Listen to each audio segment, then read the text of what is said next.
Welcome to Chamber Chat. I'm Judy Taylor, President of the Habersham County Chamber of Commerce. Thank you for joining us. My guests today are Coach Jim Peoples with Piedmont College, Derek Knupp with the Habersham County Public Works, and Duncan Hughes with the Sequoia River Watershed Association. And my first guest is Coach Peoples. Welcome, Coach Peoples. Thank you, Judy. It's a pleasure to be here today. I really appreciate your being on Chamber Chat. And Coach Peoples, you are new head coach and athletic director at Piedmont College, but you're not new to Piedmont College. No, ma'am. This is my 15th year at the college, so have coached baseball for 14 years and have been the assistant athletic director during that time. But now I've bumped up to the big chair, so now I'm officially the new athletic director, and that happened this summer. Congratulations. Thank you. I think they picked, and I think they did a great job of selecting the new athletic director. But saying that, I want to just quickly add to Coach Peoples that you are filling the shoes for or taking the place of a legendary coach at Piedmont College, Coach Zeke. He brought the level of Piedmont College sports he just brought it to a new level. Absolutely, Judy. How does that make you feel? That you're following him, you will be expected to do greater things. I know I have big shoes to fill, Judy, because John did so much for our athletic program. I mean, he oversaw so many things that have just improved athletics as a whole at Piedmont. We got the turf field done on the soccer lacrosse field. That was one of John's projects. He started 2 brand new programs, starting our men's and women's lacrosse teams that have just been exceptional additions to the athletic program. He's helped see the expansion of our cross-country program now turn into a track and field program, and we're going to be full-fledged competing in indoor and outdoor track and field this season. So interesting. John did an awful lot to put Piedmont on the map athletically in Division III athletics. And we want to have that idea of continuous improvement that I think is kind of that's the main idea at the campus as a whole, that we want to be continually improving as an institution. And you are. And we are. And James is doing a great job as our president, yes, moving us in that direction. Yes. This has nothing to do with sports, but I know that I think this U.S. News and World Report has just put Piedmont College way up higher in the academic standing. We jumped 23 places from where we were at a year ago, and we are all really, really proud of making a jump like that. So, well, the community is proud of you. We're proud to have you in the community. And also, Coach Peoples, Piedmont College went from, I would say, the regional level to being on the national stage. Well, I think that was Dr. Clear's whole vision, at least athletically, and I think his bigger vision with what he thought it would do for the institution when we moved out of the NAIA 15 years ago and moved into Division III athletics. He saw that as an opportunity for our athletic programs to compete on a national stage. And during that time, the 15 years that we've been members of Division III athletics, almost every one of our athletic programs have competed in an NCAA championship. And the last 2 years we've actually hosted 2 NCAA championships. Yes, I knew that you had because some chamber members volunteered there. And but now that too is a testimonial to your effectiveness, Coach Peoples, because you brought it was baseball that you brought in. Yes, ma'am. And you were the coach, you were the baseball coach. Well, we were hoping that we'd have the opportunity to compete in those 2 South Regional championships. It didn't work out that way with our season, but having the opportunity to put on an event, the scope of an NCAA championship, and bringing people into our community and seeing the college and seeing our athletic facilities and getting to interact in our community for almost a week. I mean, that's Absolutely. how long a championship takes place. Was really an awesome experience for us as a school, and we've gotten rave reviews from the NCAA for how we ran the event. So it's been a positive in all the every way way. around. I know this. You filled up the hotel the whole time. We did. We filled up all the hotels, kept the local restaurants hopping. So Yes. it was great. And So- people really enjoyed their experience here in Habersham County. I'm sure they did. And we loved having all those visitors come to Habersham County. Well, let's talk quickly, Coach Peoples, about what sports Piedmont does have. I know you don't have football, That's correct. but what else do you have besides, you mentioned lacrosse. Well, right now, competing in the fall, our men's and women's soccer programs are winding their seasons down. Volleyball competes in the fall. Our men's and women's golf team have a fall season and a spring season. We're getting ready to crank up our basketball season. We open up in November with games. They've already started practicing. When we get to the spring, we have baseball, softball, men's and women's tennis will be competing. Our lacrosse teams will be competing.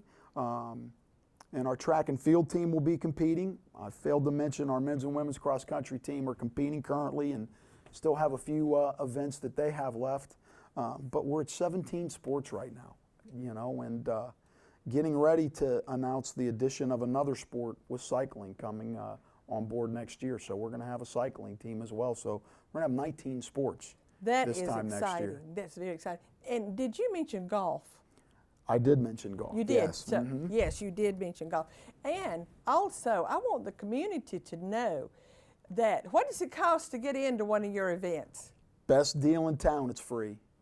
It is. It is the best deal in town. Best deal in town. So you can come, you can bring your family, and it won't cost you a dime. And I think our teams are highly entertaining, and we've got great student athletes, tremendous young people competing, and we're just trying to do all we can to build that relationship within the community too, so that we want them to come and be involved and see the kind of kids and the level of play that all of our athletic teams are participating with. It is such a wholesome activity for a whole family.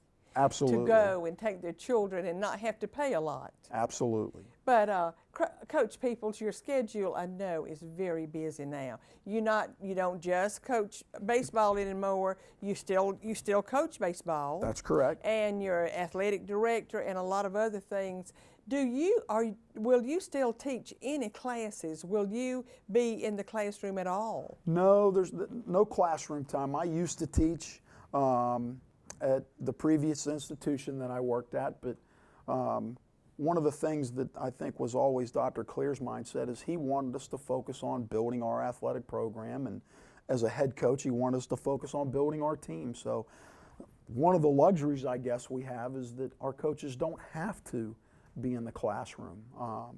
That is a luxury. It is a luxury, and we're all very thankful that we can put all of our energy into the young people in our program and building the program. Right. Well, Coach Peoples, our time is up. It just gets by so quickly. But if you wanted to give one goal quickly that you have for your department, for all of your coaches and for the department, the sports, what would, in a nutshell, what one goal do you have in mind? I think the one goal is that I feel like, Judy, that we're close to one of our teams getting to a national championship and having the opportunity to compete for a national championship. We've been able to compete at the regional level, and we've had a couple of our teams very close advancing to the national championship level. And I think that's the next goal for our athletic program, is to get one of our programs to be at that final weekend and compete for a national championship. And I think we've got a couple that are ready to kick down the door. So, the next 5 years, if we could accomplish that, I think that would be a wonderful, wonderful goal. I can't wait. I know you'll get there. Coach Peoples, thank you for being Thank you, Judy. I appreciate Chamber it. Chat. We are going to take a short commercial break and be right back. Please stay with us.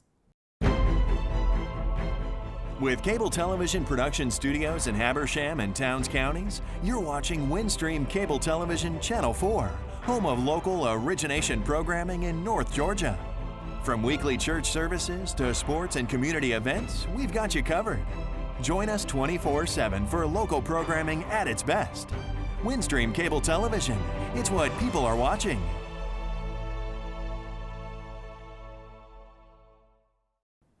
Thank Thank you for staying with us. My next guest is Derek Caruth with Habersham County Public Works, and also he is representing the Public Works for the Chamber's Member of the Month. Welcome, Derek. Thank you, Judy, for having me. It's a pleasure to be here. Thank you, and congratulations on being the Member of the Month. Thank you very much. And before we get into interviewing, I just want to tell our audience exactly why the Public Works is Member of the Month. And I think I've explained it to you, but it is in direct response to the way the road crew responded after the first week in October, we had some terrible weather here. We had as you know, we had a lot of trees down. Yes. The roads were filled with trees and needed a lot of work and so forth. And your crew was just out working endlessly and tirelessly, getting up trees, and we really appreciated that. But not only that, Derek, it's all the times that we have snowstorms and ice storms, and they'll be out before day putting salt on the roads. Am I right? Yeah, you're right. They do a phenomenal job. And I can't commend them enough. They really do a fantastic job. They do, and so few people really recognize them for getting out and doing what they do. But let's just go ahead and start and talk about Habersham County Public Works. Just exactly what is the road department responsible for? Well, Judy, we have around 407 miles, centerline miles, of paved roads in the county. We've got around 101 miles of gravel roads in the county. They're county roads. We have 55 bridges. We have 12 flood control structures or dams. And if you took our right-of-way ditches and measure that in linear miles, you'd come up with about 1,015 miles of drainage ditches to maintain and right-of-ways to be mowed. So to give you an idea of 1,015 miles, that's about the distance if you drove from Clarksville to Austin, Texas. And your employees maintain this. They Do you do. have any dirt roads that you have to maintain? We do. We have 101 miles worth of gravel roads that we maintain in the county. Okay, so you call a dirt road a gravel road? Gravel road, yeah. Yes. Okay. Well, we appreciate what you do with those roads. And tell me this, how many employees do you have? How many employees keep those roads in safe condition? Well, at the road department, there are 23 total employees, and we have a superintendent, John Stamey. I think everybody knows John.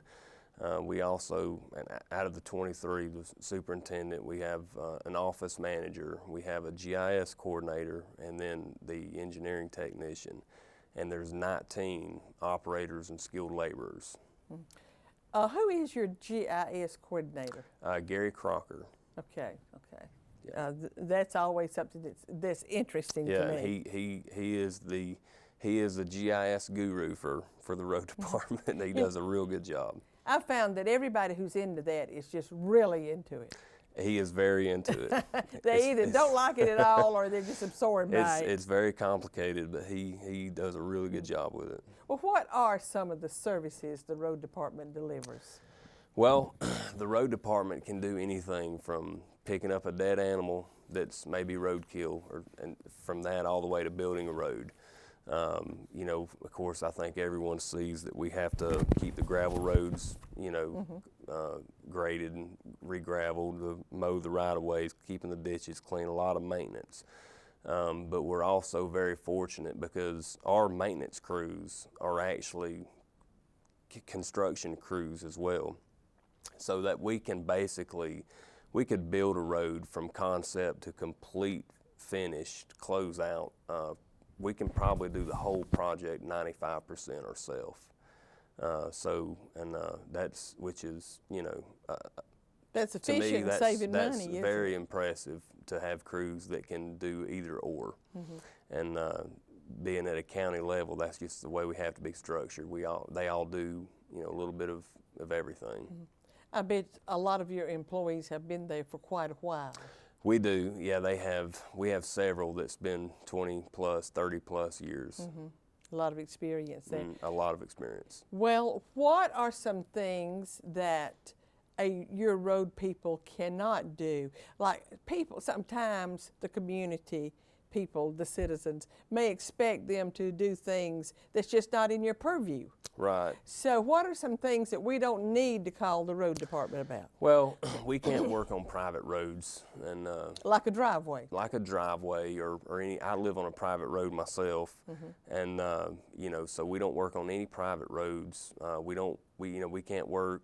You know, if a storm comes, we can't go in somebody's yard to clean up, you know, limbs and debris that may be in their bushes that they have planted near their house, and we just can't do stuff like that. We can't work off the right of way. You know, the right of way is what we have to work with, and all our work has to be within that right of way.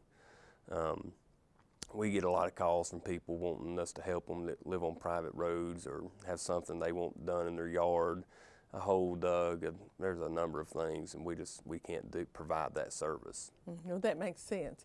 But if, let's just say, if somebody out in the country, if there's a deer killed in the road near their house, if they called you, do you go out and pick up the deer? Or the animal, whatever it might be? Yes, that's right. They sure do. Okay. I know that you probably listen to the weather forecast, and if you know that a big storm is coming, an ice storm or snowstorm or whatever is coming, you want to be as prepared for that as you can. So what are some of the things you do in preparation for a storm?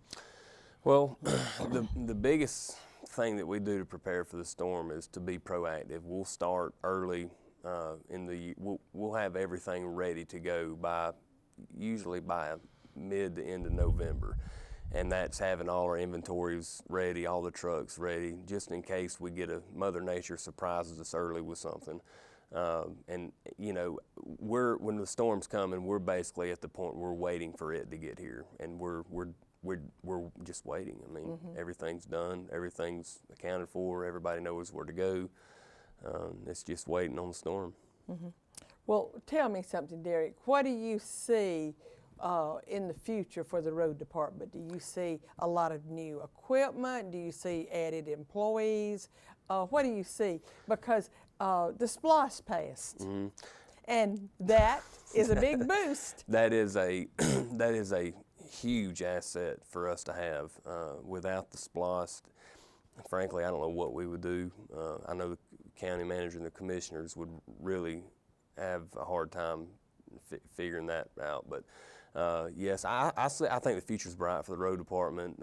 We got some of the senior guys that's been there 20, 30 years that's going to slowly start to retire out, and the newer generations are coming in, and that experience that these guys have acquired over the years is being passed down. And you know, I think as far as the funding concerned with SPLOST and HB 170, you know, we're expecting our LMIG grants from the state to increase up to 100% to what they are now. So I think the future is looking really bright. Good. Derek, thank you for being on Chamber Chat, and again, congratulations on being the Member of the Month. It was really you supervised the road crew, and the honor goes, or the recognition goes, to the road crew. They do a fantastic. It's them. It's a team effort. I'm just one link in the chain. Well, So. you're the supervisor, but thank you so much. All right, thank you. Please stay with us. We're going to take another short commercial break, and we will be right back with the last guest for today. Now showing on Windstream Cable Television Channel 4. Start your mornings at 6 with a live on-air broadcast from WCON Radio. At 8 o'clock, it's the Georgia Farm Monitor with the latest state and national agricultural news. Followed at 9 with David Sellers and his popular Art in the Mountains program. And at 9:30, share a taste of the community with Jim Gear and Friends on his long-running show, Common Cup. Windstream Cable Television Channel 4. It's what people are watching. Thank you for staying with us. My last guest for today is Duncan Hughes with the Sequoia River Water Association. Welcome, Duncan.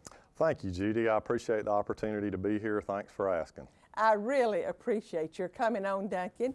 And as I have said to you before, I think I said it to you yesterday, A lot of people do not understand what the Sequoia River Watershed Association does, what it's responsible for, what it's all about. So Duncan, what does the Sequoia River Watershed Association do? Yeah, well, I need to do a better job of communicating that to the public. Well, you haven't been in your position that long. I'm new to the position of executive director, but I have been working with the Watershed Association since 2004. Our mission is to protect and restore the Sequoia River, its tributaries, and watershed. And we go about that through a number of ways. We implement demonstration projects to educate people and teach them about how they can better control pollution. Our real goal is to keep our streams and rivers clean and healthy, not just for ourselves, but for people who live downstream. Well, I remember sometime back, I was up above Batesville Store, up there somewhere, and your predecessor, it was Justin, carried us down into the Sequoia and showed us a lot of just cleaning out that had been done. Or do you know what I'm talking about? I think so, yes ma'am, I do. And he had a little group, and he carried us down in there and just showed us a lot of the cleaning out you all had done. But why is the Sequoia River so important to Habersham County? Well, locally, the Sequoia River or tributaries to the river, or the Chattahoochee River below where the Sequoia runs in, serve as the drinking water supply for the majority of our 43,000 plus residents. So at a very basic level, water is necessary for life, and not just any water. We need fresh water and we need clean fresh water. So the activities that our organization undertake help protect those drinking water supplies. Additionally, the Sequoia is a very important recreational fishery, which brings money into the local economy and helps support businesses along the river and in the cities that are in our watershed. Finally, as a part of the Chattahoochee River system, there are millions of Georgians, Alabamians, and Floridians downstream that depend on the very same water that comes out of the Tray Mountain Wilderness up north of Batesville that we use as a water supply is also the water supply for millions of people downstream. It is, and this day and time, Duncan, we hear so much about water and the quality of water, and we're just so fortunate to have the Sequoia River in Habersham County. But when and why did the association form, the Sequoia River Watershed Association? The Watershed Association was actually formed in 1998. So it's not that old. Well, we're coming up on 20 years, You and are? a couple, Lord willing, we'll make it that long. It was formed because of concerns from a number of local residents about the growth that they could see coming in the late 90s and early 2000s, and also the examples of what unchecked growth had done in other places. You know, economic development and growth and population increases are a very good thing for a community economically. But we must also understand that if we're not conscious and aware of the impacts that unchecked growth and development have on our water resources, in a way we're killing the goose that laid the golden egg. Water is necessary for all of our industry, for all of our residential growth. Without clean water, no growth, no development. With clean water and with protecting clean water, we can grow and develop in smart ways that protect that resource for ourselves and for future generations. You are so right about that. And I'm going to tell you something the Chamber I have put it on billboards before. And what I've said is I can't exactly prove it, but nobody can disprove it. I have said that we have the best fly fishing east of the Mississippi. I have heard that too. It is a You may have fantastic. heard it from the Chamber. Yeah, or I'm not above saying things that can't be substantiated either, Judy. But So who could disprove it? nobody, not me, certainly. And to have a good fishery, you have to have clean water. Clean water is good fishing, and it's good for other recreation too. You know, all we want is for our streams and rivers in our watershed to be clean and safe for people to fish in, for people to swim in, again, for ourselves and folks downstream. And that brings in an important point about why it's not all about the river, it's also about the watershed, the land that drains to the river. Not everybody lives on a creek, but everybody lives in a watershed. And everything we do in watersheds can have an impact on how clean the water is and how much of it there is. So it's vitally important to understand that in the natural world, all things are connected, and we are all connected by the Sequoia River watershed. You're so right that all things are connected sooner or later. When I see the fish pictures of the fish that people catch up there, and I mean they're huge. They're just great big fish, and I say, oh, well, I know that we do have the best fly fishing, but it's my understanding that every part of the Sequoia River is catch and release. I don't think there's any part that you can keep the fish, is there? I believe that you are right about that, and some of the trout regulations have recently changed in terms of seasonality. You know, there's no trout season anymore. It's a year-round fishery. But I know the private properties I know and the commercial operations on the river are definitely catch and release. The ones that I know are too. Well, tell me, Duncan, what is the biggest threat to the Sequoia River? Well, the biggest threat really, Judy, is stormwater runoff, and it's something people don't give a lot of thought to, but when it rains and water hits hard surfaces like parking lots and rooftops, you know, water is a universal solvent. It dissolves all sorts of materials, and it's an excellent transport mechanism. And it picks up and carries with it everything it can find along the way on its way to streams and rivers. When water goes down a storm drain, it may have oils and greases and antifreeze and pesticides and fertilizers and dirt and cigarette butts and litter and everything else. When it goes down that storm drain, there's no magic that happens that cleans it up or treats it before it's discharged into a river or a stream. So what we want to do is advocate for better control of stormwater, better management, better policies here at the local level. And in fact, City of Cornelia very recently did a project over on North Main Street and Lee Street where they replaced some asphalt, some impervious surface, with a planted area which allows water to soak into the ground. And when we can let water soak into the ground, we're recharging groundwater, we're allowing for the treatment of that water so that it's not polluted when it is discharged into groundwater or a stream. And in fact, I saw that the Chamber recognized them with a beautification award for that work. Yes, we did. So it can be functional and aesthetically pleasing, and that's what we're working towards for better stormwater control. Absolutely. Well, Duncan, tell our viewers how they can become involved and engaged with the Sequoia River Watershed Association. Absolutely, Judy, thank you. We need more members. We need everyone to understand that watershed protection is a whole lot cheaper than restoration. An ounce of prevention is worth a pound of cure. We need support from businesses, we need support from individuals, and not just financial support, but opportunities to become involved with our projects, to volunteer, to engage, to get out in the watershed and learn more about it.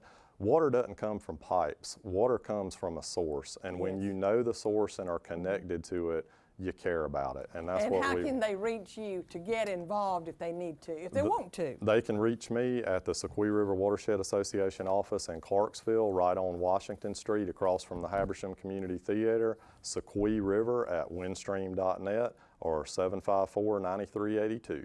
Duncan, thank you again. Thank you, Judy. I really appreciate it. And I usually end with a quote, and my quote today is a tribute to you and to the Sequoia River. And it is by Heraclitus, and it says, "No man ever steps into the same river twice, for it's not the same river, and he's not the same man." Thank you for being with us today. I'll see you next time.